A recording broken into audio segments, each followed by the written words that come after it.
İnşallah ömrümü feda edip karanlık zindana çevirmek et. Sus,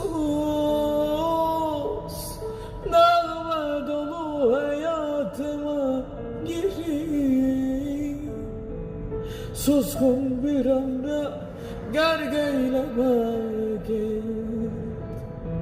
Söyle karanlık zamanım, güneşsiz sabahım, kapısını açarım, arda koymuşsam yar söyle.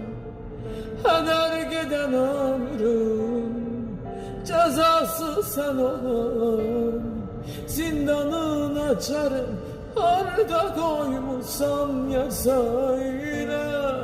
Karanlık zamanım, güneşsiz sabahım, kapısını açarım, arda koymuşsam yar söyle.